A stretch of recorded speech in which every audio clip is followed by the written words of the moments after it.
In last week's episode, we crossed over into Alaska. We also went into Delta Junction and completed the Alaska Highway. This week, join us as we venture further into Alaska in the Chena Hot Springs and Fairbanks. Of course, as we leave Delta Junction, we run into more construction. We stop for provisions at Three Bears, Alaska, which is a local grocery chain. And then we head on to an Alaska pipeline viewing area. We overshot the viewing area and we had to make a 3-point turn. But in the van, that's no big deal.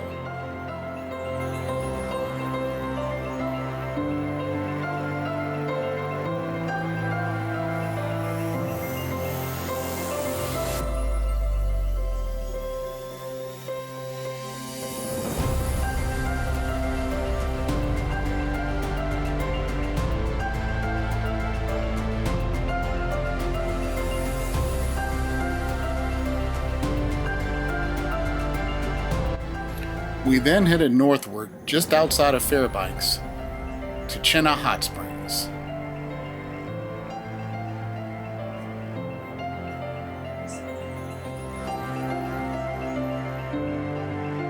Tonight we are staying at Chena Hot Springs, which is about an hour north of Fairbanks. It's a decent enough place, but it is expensive. $35 for that campsite with no services. There is potable water available and a dump station, but still that's kind of expensive. That's very expensive. Also, to use the hot spring costs $20 per person for a day pass. Considering that, what was that place? Liard Hot Springs was $5 per person, plus it was included if you were camping there. This place is very expensive. Yeah, So it's going to cost us about $75 to stay overnight and use the hot springs here. Yeah. Yeah, that's way too much. But we drove that horrible 1 hour boring ass ride to get here from Fairbanks. So we are going to get in that hot springs tomorrow. Right now, we're headed over to the lodge.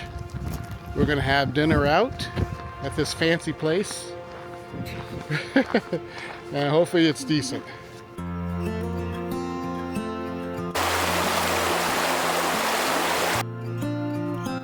The Chena Hot Springs grounds are quite extensive, and they have a lot of memorabilia and artifacts sprinkled throughout. They also have these snow crawlers, their own planes, and even their own airstrip. These snow crawlers are pretty cool looking,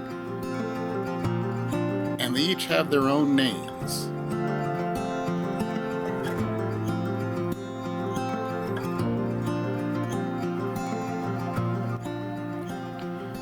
There's also a hotel and cabins and a restaurant that we're going to hit up for dinner.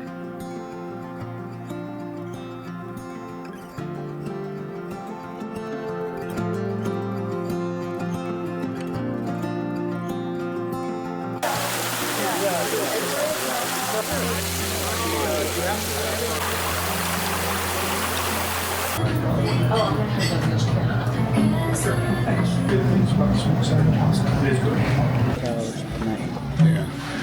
The restaurant is moderately expensive, but if it's good, then it's not expensive. It's around that price range. You can't tell whether it's expensive or not for what we're getting until we get the food. Janetta got the raspberry colada, and it looks like an ice cream sundae. I got a Moscow Mule, and at least they knew to serve it in the proper type of cup. Yes. It's good. Not bad. Very good. Very good. All Yes, right, it let me is. try my mule. Good mule. Very strong too. Is it good? Yeah. All right, so maybe. Okay. All right, we both had the clam chowder. Looks good, very thick. Doesn't And it? it came with some rolls and butter. That's right. George, now to try it out. Seems like it's a real restaurant. It looks like it has some herbs in it. Good? All right, so I guess this might be okay. This is my steak, smothered in onions and mushrooms, with baked potato. Jeanetta's having the salmon. She's got some rice and vegetables. All right, my steak is very good. It's a little thinner than I normally like, but it's still tender, very flavorful. And Jeanetta, how's your salmon? The salmon is very nice. All right. Very All right, tasty. so no problems. Very good place. Worth the money. Yeah, it looks a little mangled, but hopefully it's good. We both kind of wimped out on eating our food so that we could fit this pie in. Pie and ice cream. Dean would be happy. That's right. You got that. Pie. So we weren't too sure about this place, but the appetizer was good, the entrees were good, and this apple pie and ice cream, the drinks were good, and this apple pie and ice cream is also very good. So, yeah, worth it.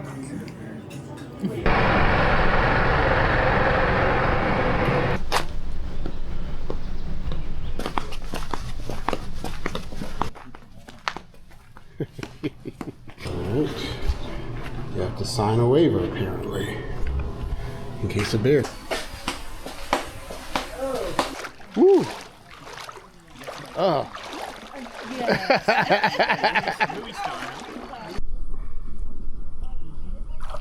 Okay, smile for the camera, Jeanetta. Different temperatures. Jeanetta with her stupid Alaska hat from 2008. Yeah, I still have it from 2008. I forgot it's been. Just like Liard, there is a hot area and then a less hot area. We chose to stay in the less hot area. A little while later, a family of ducks decided they also needed to soothe in the hot springs. Goodbye, Chena Hot Springs. Few comments. It was $35 for dry camping, which is hell expensive. They do have a dump station and a water station, so we dumped and filled up on our way out. The restaurant was actually pretty good. Jeanetta had salmon and I had a steak. They were both good, and portions were plentiful enough that we were probably going to have that for dinner tonight.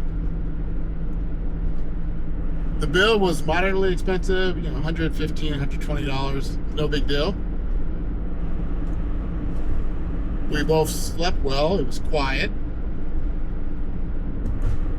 But this morning we went to a hot spring and we were disappointed. It's not even as good as the air at Hot Springs, and it costs 4 times as much. So, well, actually more than that, because if you convert it to Canadian versus American dollars, it's probably more like 5 times as much. And it's not included when you have a campsite, which it was at Liard Hot Springs. So will we ever go there again? No. But we're here, so it was worth the experience to get there.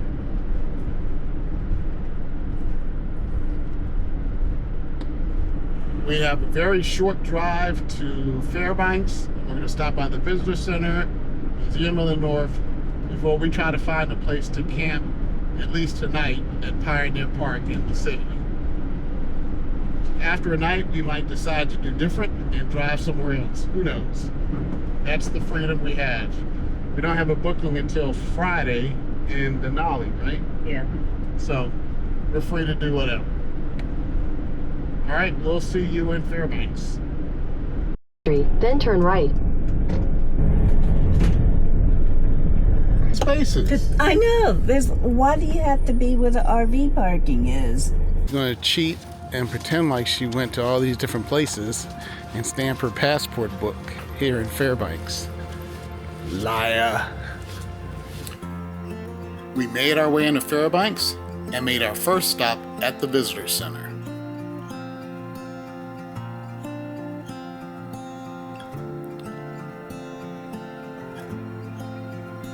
Like almost every visitor center so far, it's more like a visitor center slash museum.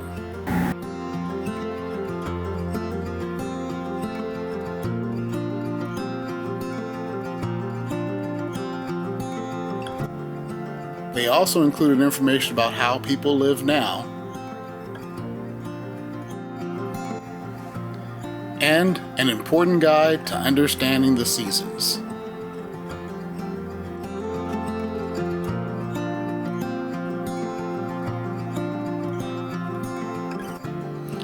And of course, I appreciate the nod to the Fairbanks NAACP.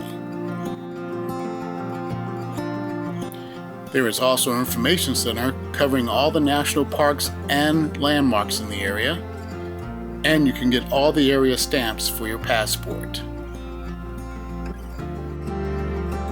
And I guess they keep this updated on a daily basis.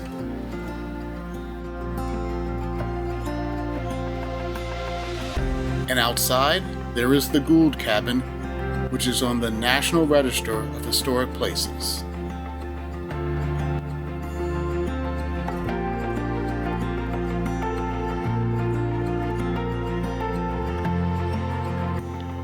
At the rear of the Visitor Center, you can take a nice walk along the Chena River.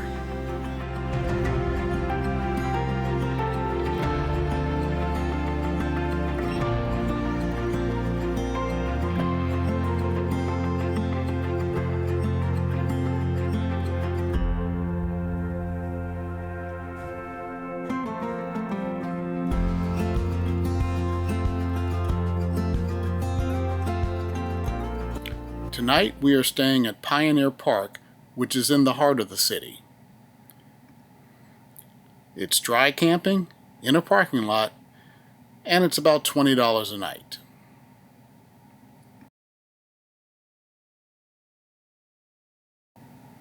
We took a little walk through Pioneer Park that evening.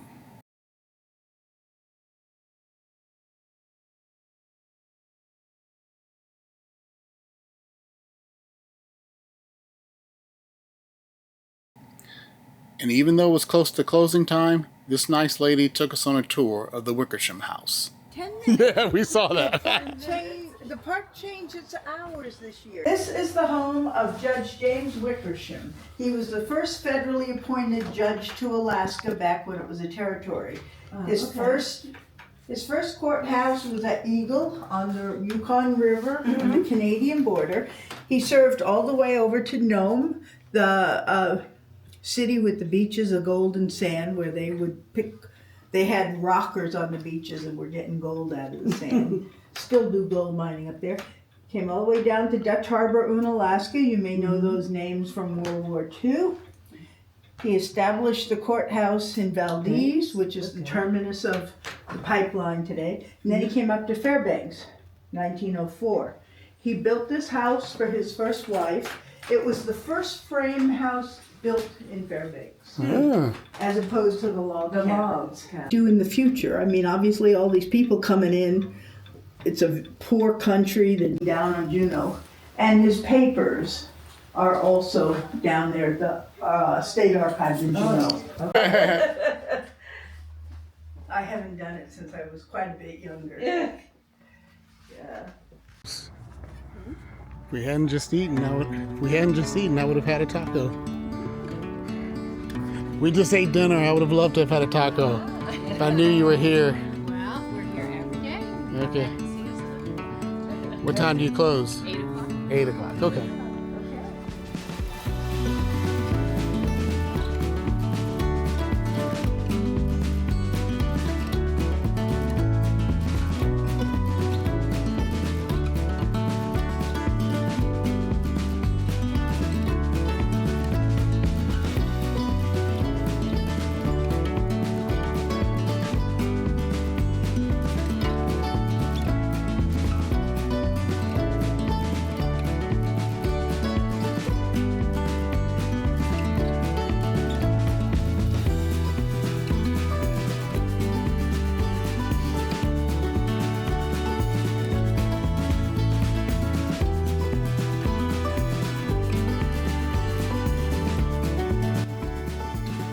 As we exited the park, we did notice that what was once 2 or 3 campers had blossomed into about 15 total campers taking advantage of the parking. Fair warning, you are in the city, so there is traffic noise non-stop. Okay, so we are here at Fairbanks, but we should see it again when we get down to Valdez.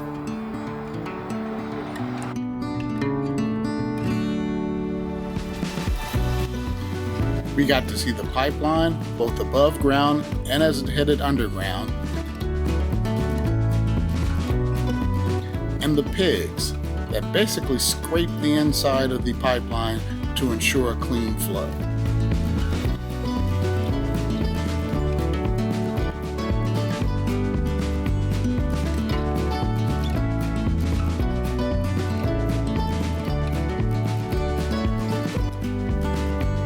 That morning, we also headed over to the Museum of the North, which is on the University of Alaska campus. This museum had a focus on paleontology, but it also had information on the natural history and the settlers of the area.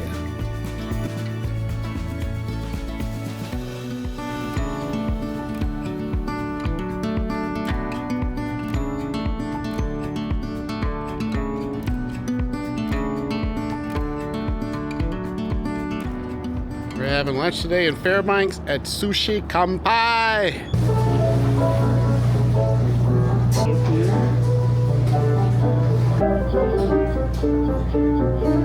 You have an excellent pianist.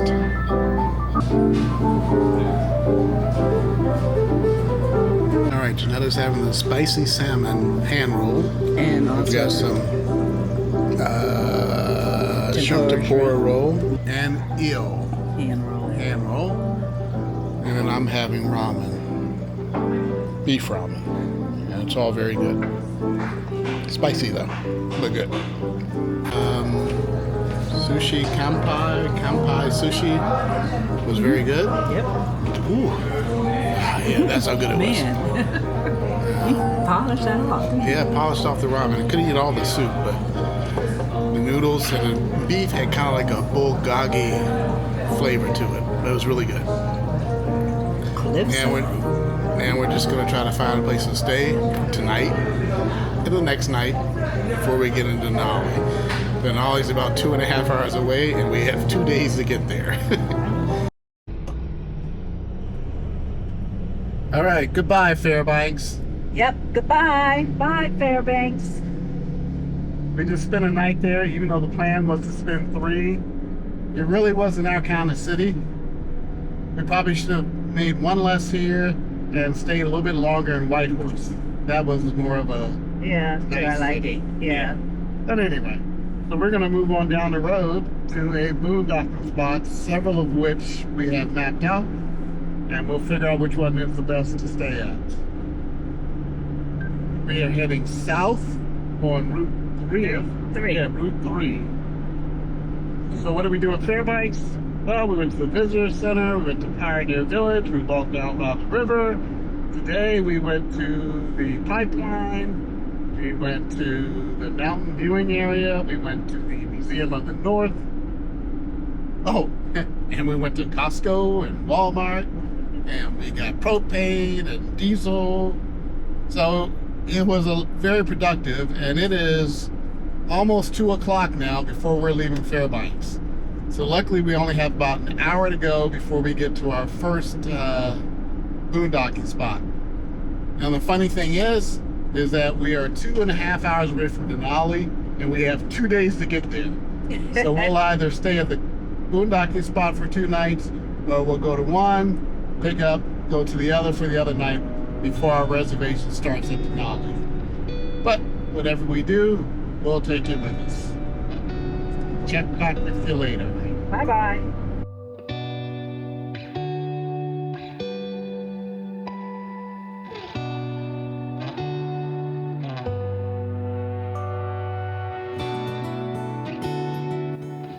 We still had a couple of days to kill before our reservations at Denali, and we didn't really want to stay in Fairbanks, So we headed south to another boondocking location.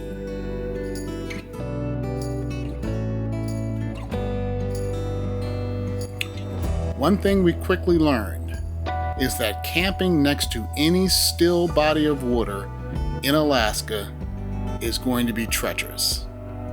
Why? Mosquitoes, the state bird of Alaska. And this place was swarming with them.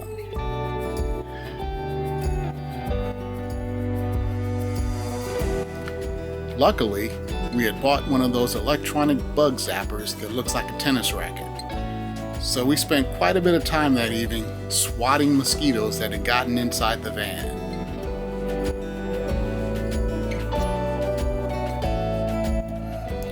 Due to the mosquitoes buzzing around our ears, we didn't have the greatest night's sleep, so we decided to move on from this location first thing the next morning.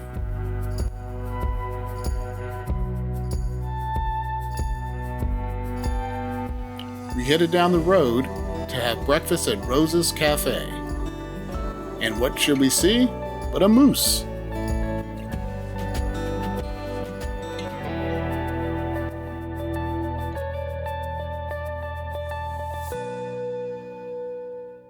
All right, this is Rose's Cafe, 4.7 on Google.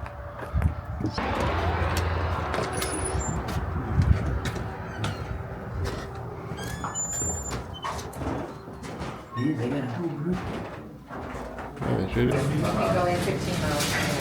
There's probably, I mean, when we did get on the bus, there was stops that they had little stuff. All right, this is the Rose's All-American Breakfast. Eggs, hash browns, gigantic pieces of bacon. And the only difference is Janetta had Sausage links and white bread. and white bread. So, And you had sourdough. yep, looks good. We're gonna try some. We brought some homemade salsa over to Oh, the they did not skimp on the butter. Yeah, homemade salsa to the table. Okay, Rose's Cafe for breakfast. They're all-American breakfast. It is excellent. Yes. It's on the expensive side for breakfast, but But what you you expect, can- it's good. It's good though. It's good. It smells good. Yep. Netta's gonna try some of the salsa. Good. All right. Well, I'm going for it now. Oh yeah. All right. So Oh yeah, that's real good. Roses, very good. Very Good good. salsa. Good eggs. Everything's good and fresh and hot. The way I like it. After an absolutely excellent breakfast at Rose's Cafe, we found a spot just off of Highway 3, north of Rose's, and just north of the town of Healy, Alaska. It's a nice spot. Coming down, it's a little steep. It says it's big rig friendly. We had no problems, but I'm not sure anything above 35 feet should be coming down that grade. It's probably going to be a little bit noisy, but we have earplugs and headphones, so we'll make it through the night. The most important thing is that it is not swarming with mosquitoes like our place last night. So we've got work to do. I'm going to edit some videos, and like I said, Janetta's going to wash some clothes. We'll decide what to do for dinner later, but that breakfast will probably hold us all the way through dinner time. Good morning. Today is Friday, June 13th, and we are at a boondocking spot just north of Healy, Alaska. So this boondocking spot is huge, has enough room for several rigs, and it is big rig friendly up to a point. It was relatively quiet last night, but one thing you have to remember when you look at the iOverlander descriptions, a lot of them say noisy during the day, but quiet at night. You have to remember that at this time, middle of June in Alaska, there is no night. I woke up the other day at 1:30 and I was just seeing the sun go down. By 3 o'clock, it was back up again. So bear that in mind.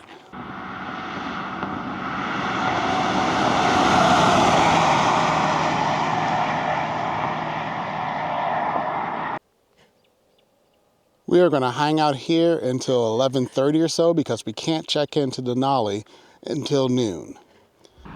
We'll see you on our way to Denali. Just 10 miles down the road, and it's a total different world. Yeah, there were a few mosquitoes, but nothing that bad.